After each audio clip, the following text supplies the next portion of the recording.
Bueno, y preocupa, ¿no?, la situación que se está viviendo en torno al sarampión. Estamos con el doctor Pablo Bonveí, el jefe de infectología del CEMIC. Bueno, doctor, muy buenos días. Ale, estamos ante una cifra que preocupa. La OMS han dicho que crecieron cerca de un 79%, ¿no?, los casos. ¿A qué se debe? ¿Qué está sucediendo? Bueno, el principal motivo es la disminución en la tasa de vacunación. Es decir, ya en los últimos 10 años había empezado a descender, pero con la pandemia ese descenso fue más intenso.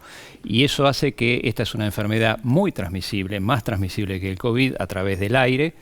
Por lo tanto, eso ha hecho que aumentaran los casos, gente que no solo no se vacunó por impedimentos, sino porque creen que no es necesario, porque esto pasa mucho con enfermedades donde las vacunas son efectivas, la gente deja de percibir el riesgo de la enfermedad y no se vacuna. Ahora, y con el sarampión... padres, porque digo, cuando vos vas al pediatra con tu hijo, él tiene un calendario, tiene el carnet de vacunación y el pediatra te dice, el pediatra ya sea privado o cuando vas a un hospital público, ¿no?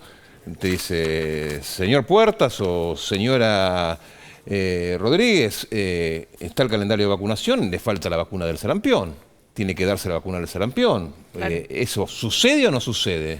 Así es, en la mayoría de los casos sucede, pero hay casos en los cuales por distintos motivos o no llegan a ver al profesional o lo ven y no cumplen con la vacunación, también por muchos motivos que podríamos entrar a charlar. Pero lo concreto es que ha bajado la tasa de vacunación. Entonces es importante, cuando aparecen casos, eso significa una alerta.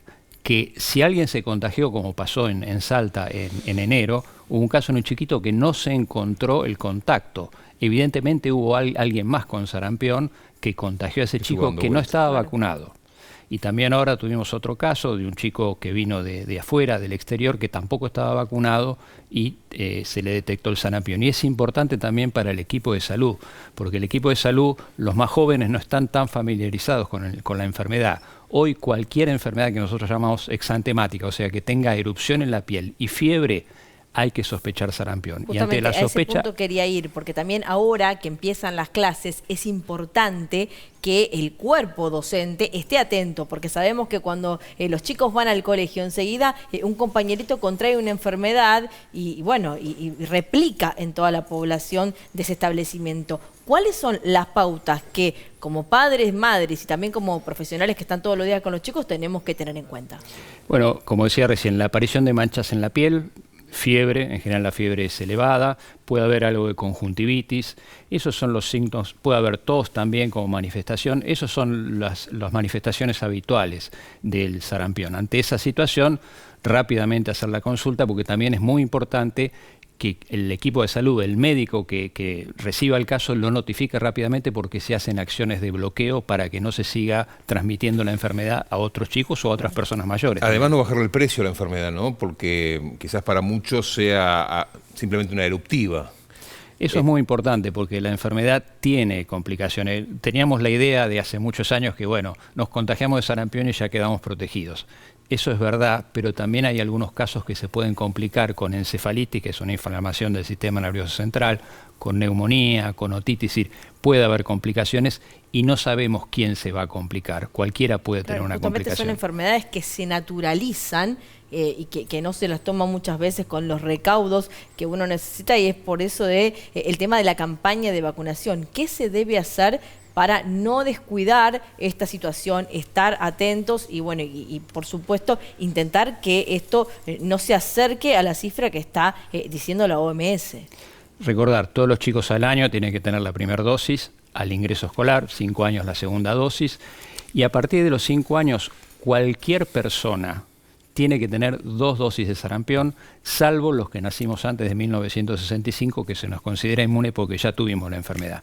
Pero cualquier adulto... Alguna ventaja tenía que tener, ¿no? Alguna ventaja tenemos que tener.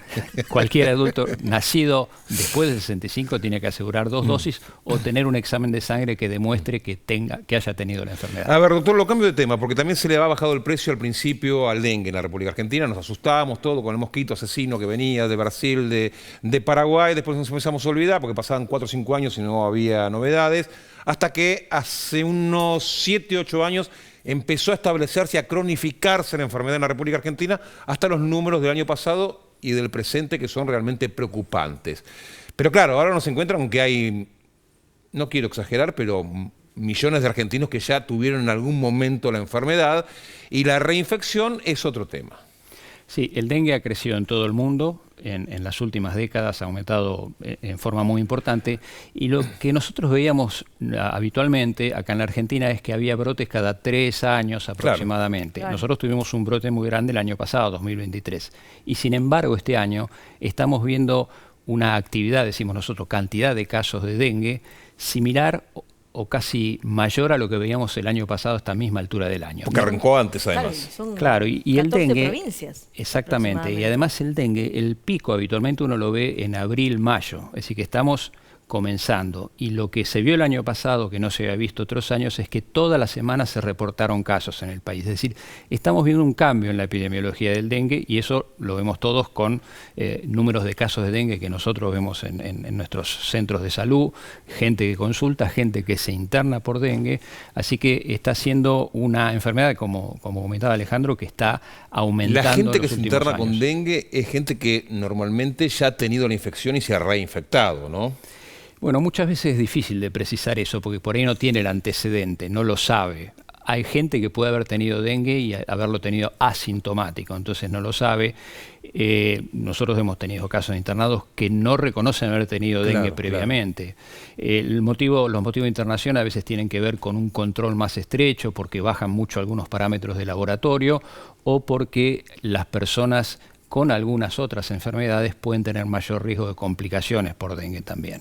Y es fundamental siempre recordar los cuidados que uno tiene que tener desde su propia casa y su propia familia, porque tal vez un familiar tuyo tiene dengue y si bien el contacto no es directo, allí mismo en tu casa se está alojando el mosquito y vos no lo sabés porque corriste con el familiar que, bueno, tuvo que ir al médico, empezó con las primeras atenciones. Luego, cuando vos regresás a la casa, es importante, ¿no?, que se haga una fumigación. ¿Estoy en lo correcto, doctor? Eso es fundamental, porque el dengue no se transmite como el sarampión de persona a persona, se transmite a través de un mosquito que le pica a una persona que tiene el virus en la sangre y después de unos días puede transmitir a otra persona. Pero eso señala que el mosquito capaz de transmitirlo está en esa casa. Por lo tanto, primero es importante que también el equipo de salud notifique rápidamente el caso, porque hay que hacer fumigación en el domicilio y alrededor del domicilio para eliminar los mosquitos adultos y evitar que transmitan a otras personas. Por eso es importante la consulta rápida y que el resto de la familia se proteja usando las medidas que todos conocemos, el uso de repelentes, mosquiteros, limpiar los alrededores de la casa, cubrir los vasijas o los jarros que haya con agua, vaciarlos, los limpiarlos. recipientes en general que estén. Todos esos recipientes pueden favorecer el crecimiento de las larvas del mosquito, así que todo eso tiene que ser mantenido lo más limpio posible. Doctor, esta pregunta me da miedo hacérsela, porque porque ustedes los médicos estudiaron todos en la misma facultad o en diferentes facultades, pero a veces estudian con diferentes libros y no se ponen de acuerdo entre ustedes. Y está bien también, ¿no? Ahora, porque no quiero confundir a la gente. Pero la pregunta es la siguiente: la vacunación, ¿es necesario que se vacune todo el mundo o es necesario que se vacune aquellas personas que ya cruzaron la enfermedad de manera sintomática, que saben que tuvieron dengue y que tienen que cuidarse de no volver a infectarse? Bueno, es una buena pregunta. Hay una vacuna que está disponible hace pocos meses en la Argentina, no está todavía disponible en calendario, pero es una vacuna que se puede aplicar a aquel que ya tuvo dengue y también a aquel que no lo tuvo.